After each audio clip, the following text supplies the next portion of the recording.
1. When I was a teenager, about 17 or 18, I worked at a truck stop restaurant that was about 20 miles from the last town. Just picture 4 towns that meet in the middle like a T-shape. There are 3 exits to get to these towns from the interstate. Now this restaurant was open until about 10 p.m, and after closing I headed home. As I'm getting onto the interstate to go home, I see a semi-truck slowly coming up behind me. This makes me uncomfortable. I'd only had my license for a couple of months at this point, so I speed up a bit so the truck wasn't right behind me. I decided to stay on the interstate till exit 3, instead of going through the first exit that would make me go through another town, going only 30 miles per hour instead of the usual 75 miles per hour, just to get home. But as I was getting ready to go past exit 1, something white jumped in front of my car. From the 1 or 2 seconds I could see the creature, it looked like a very large, pure white German shepherd or a wolf. Wolves have been reintroduced into the local forest only a few years prior, so it wasn't impossible. Fearing that I might have hurt the animal, I slowed down. I'm that person that tries to save every dismayed animal I see, to the point of almost getting ran over by cars and struck by rattlesnakes, but I digress. So the semi started blaring his horn at me as I took the exit with a New York State bird, and some colorful vocabulary coming from within the semi-cab, seeing the Swift trucking logo on the trailer. I only remember this because my dad would later drive for this company. I followed the animal off the first exit, going slow, so I would see it with my headlights. I searched for a while before I gave up, but by this time it was too far down the road to turn, so I just kept going.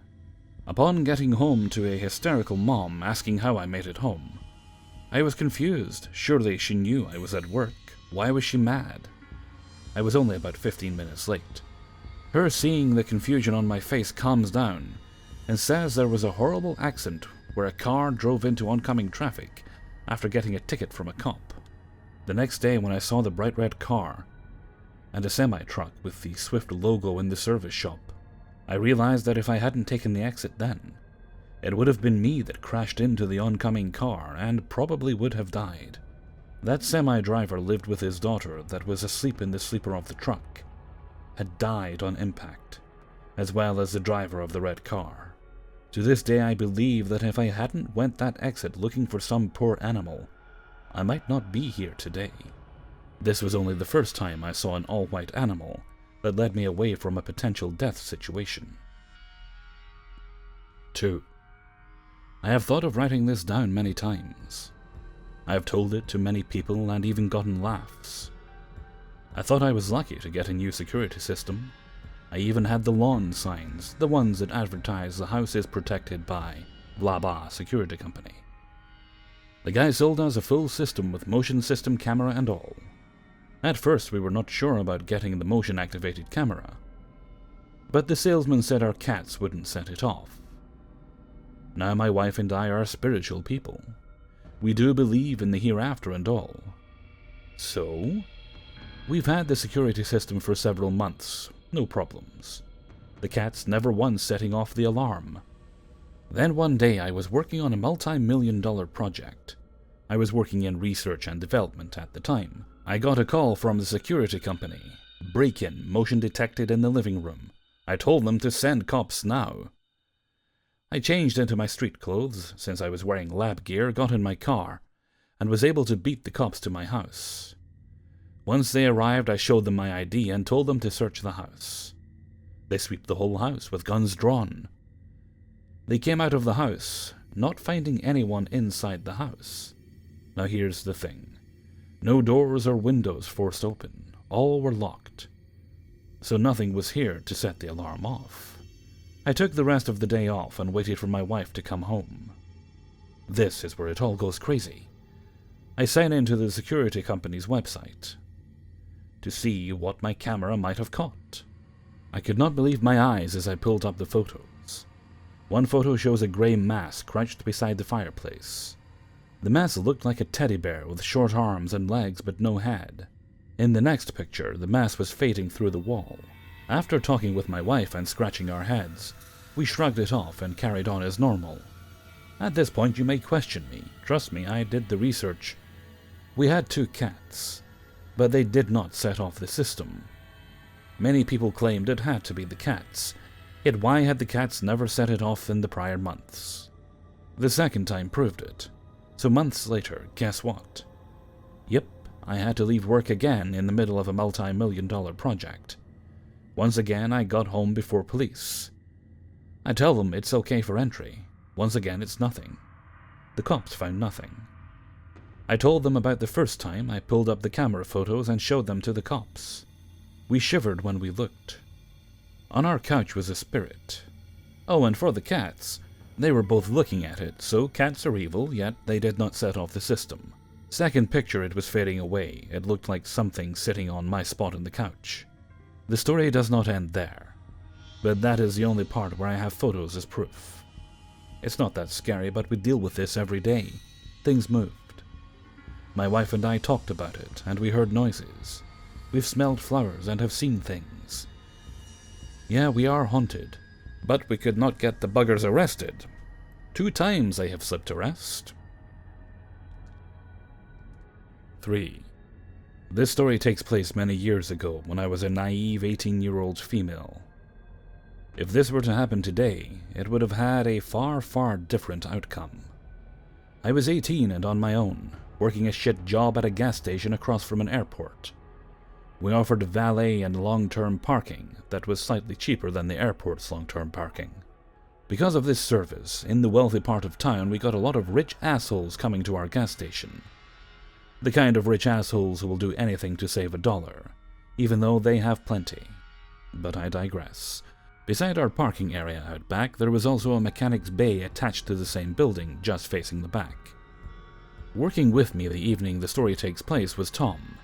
Tom was an older guy, probably late 50s to early 60s, who was a total Squidward. The guy was miserable and negative and only talked to me to complain about how much he hated his job. Even so, I kind of felt bad for the guy. After working with him a couple weeks, I learned he was some kind of financial advisor and stock market type, and had done very well for himself until recently, when some back-to-back bad investments completely bankrupted him. He lost everything. His wife, house, cars, job, retirement, friends, etc. But the thing he missed most was golfing in our many members only, i.e. white and rich only, golf clubs. I listened to him lament about having to sell his beloved custom golf clubs, and missing tournaments and golf events he had gone to and donated to for years. And just on and on about how shitty his life was now, and how he can't even go golfing. For the most part, the guy annoyed the hell out of me, and I would try my best to avoid working with him, but it didn't always work out that way. But he was my father's age, so there was an innately southern sense of respecting my elders, so I bit my tongue and would let him blather on. So on this eve, Tom and I were working, an unusually slow night at the gas station. He and I were both smokers, and our store strictly had a designated little spot we were allowed to smoke at around the back corner. There was very little light there at night, and when it's raining you had maybe a foot of sidewalk to stand on that had a covering that kept us from getting rained on. Just as I was about to go out for a smoke break, a big group of obviously drunk and loud guys came into the store, so I went back up front, not knowing if I would be needed. Turns out this group of older guys were former friends of Tom's, and had all just left a local golf tournament. One of these men recognized Tom as he was ringing up their snacks and gas. This guy was a gigantic dick douche. Tom Smith, is that you? What are you? Oh my god. You're working at a gas station. Hey, you guys, look, it's fucking Tom Smith working at a gas station. As the other guys looked away, or curtly nodded to Tom, clearly embarrassed by their dickish friend's behavior, they all started to walk out as Dick Douche Guy yelled out something about, "It's good to see Tom, and he'll see him at the country club." Or no, he guesses, he won't, followed by more laughter. I felt so bad for Tom and was vibrating from anger. Even though I didn't really like Tom, seeing him humiliated like that pissed me off so bad. I slowly made my way around the counter and softly put my hand on Tom's shoulder and told him to go out back and take his break first, and to take all the time he needed. He turned around finally, and his face was so red it was nearly purple, and the look in his eye was honestly scary. He slapped my hand away and muttered something about, "He doesn't need any pity from someone like me," and stormed out the back. I was a bit taken aback, but understood it probably wasn't personal. He was just embarrassed and hurt. I couldn't really blame the guy. That asshole was brutal to him. I kept trying to think of things to say to Tom when he got back that would make him feel better, but was drawing blanks. Eventually he came back and seemed like he was perfectly fine. In fact, he came back in almost a good mood. Something I had never seen before with him. Glad the incident was over, I didn't hesitate when he cheerily told me to go ahead and take my smoke break. I went out back, carefully but quickly traversing my way to our tiny little designated smoking place, in the dark, and trying to avoid getting rained on. I made it to our tiny piece of dry sidewalk, and just as I was about to flick my lighter, I noticed our dry spot, well, wasn't. Looking down with just enough moonlight, I saw that there were dark, wet spots where there should be none. Something about them just didn't look right. I then noticed dark, wet spots on the concrete wall behind me too, in a weird splash-type pattern. I knew rainwater wouldn't have made those kinds of spots, so what did? Instinctively, I touched the spot with a finger and gave it a quick sniff. There on my finger was the distinct smell of gasoline. I was standing in gasoline, and had just been leaning back on the wall covered in gasoline. There was absolutely no reason for gasoline to be poured out back there. None. I had been a nanosecond away from striking my lighter and lighting a cigarette, while unknowingly standing in a pool of gas. In my shock and naivete, I go back in and ask Tom, "Did you just fucking pour gasoline out on the spot where I would go smoke?" In a not very nice tone. Looking back, I now know the surprise on Tom's face was from me walking in unharmed. At the time it didn't hit me. So damn naive. He stuttered and stammered a few seconds. Then his face grew red again and he barked out something about, "Yes, he did, because I was supposed to have done it." No, I was never told by anyone there that I was supposed to pour gasoline out, for the record. But he did it for me. Like he did me a favor, and how dare I come at him with an accusatory tone. I wasn't having it, though, and walked right up to him and told him that I would be dead right now if I had lit my cigarette. With this, he scoffed and said something about no I wouldn't, because it would need to be an open flame to ignite it, and a lit cigarette couldn't ignite it. Like I was just a stupid little girl being a drama queen over nothing. And he was giving me this chemistry lecture. He was picking up his jacket and walking back out to our back office and door area. Again, in my naivete, I assumed he was going out back to rinse the gas off the sidewalk and concrete wall. I was just standing there angry, but actually second-guessing myself and wondering if he could be right. Just as I remembered the whole never ever smoke while pumping gas, I hear, then see Tom's car squealing out of the parking lot like a man that's just been busted trying to murder his coworker, because his rich asshole friends humiliated him. Tom never came back to work again. The gravity of the situation didn't fully hit me until I told my boss and coworker the next morning. To this day I still think about this. How close I was to setting myself on fire, and for what? I wasn't the one who humiliated him. In fact, I tried to comfort him, and was wanting to punch the douchebag friend of his for treating him like that. Did Tom want to hurt me because I saw him being laughed at? Was him setting me up to catch on fire and most likely die the reason for his happy and good mood? It still bothers me and probably always will. I don't remember his last name, but his name really is Tom, because fuck that guy. 4. I went fabric shopping a little while back with my husband, his brother, and his mom. The store we went to was having an amazing sale, and since we're all crafting nerds, we pounced on the opportunity. As we went looking through the fabric, we split up, as we sifted through the deals and were relatively spread out, although my husband and his brother both kept an eye on me. For context, I am a mid-20s, 5'3" female, although I'm regularly mistaken for being a teenager. I happened to be wearing my university alumni sweater that day. When I was in a quiet back corner of the store, I was suddenly approached by an old man that immediately reached out and started shaking my hand. He looked at my sweater and said, "Uni, why in the world would you go there?" He didn't let go of my hand. I didn't really know what to say, so I said, "Well, you don't have to like my uni, I guess." He then laughed and started to say that he was kidding, and that his kid had graduated from the same school. He still had not let go of my hand, and was doing the creepy thing where he clasped my hand in both of his. At this point I noticed my husband's brother, a 5'10" Dorito-shaped man, off to my side. I did a quick sidelong glance at him, hoping he would get my secret message for help.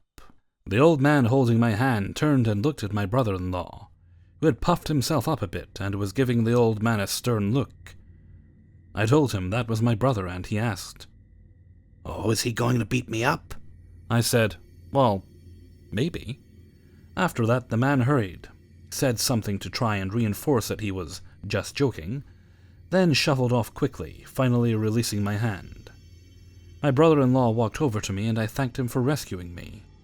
The old man turned out to be the owner of the fabric store. I'm not planning on going there again anytime soon. I'm just lucky that I have a scary brother-in-law and an equally scary husband. 5. A few years back, I went to visit my grandparents' graves after not having done that for a long time. I went there with my girlfriend. We went there early in the morning since we had other plans for the rest of the day. It was quiet, and the cemetery had just opened. Nobody was there, which always gives it quite the eerie vibe, but I am not the one to get scared easily due to other things I have encountered in my life. As I was cleaning the graves, removing dirt and leaves, all of a sudden I heard a voice saying, "That is your grandfather, isn't it?" Both my then girlfriend and I looked up scared because we did not hear or see anyone coming. That was odd on its own because the whole cemetery is covered in gravel and little stones. If someone were to walk to you, you would hear. I looked up to see this man, about 40 to 50 years old, with a pretty young-looking face, white hair, and a slim posture. He looked friendly and smiled at me. Hesitantly, I answered him with a short yes. But then he told me he could tell because, according to him, I look a lot like my grandpa.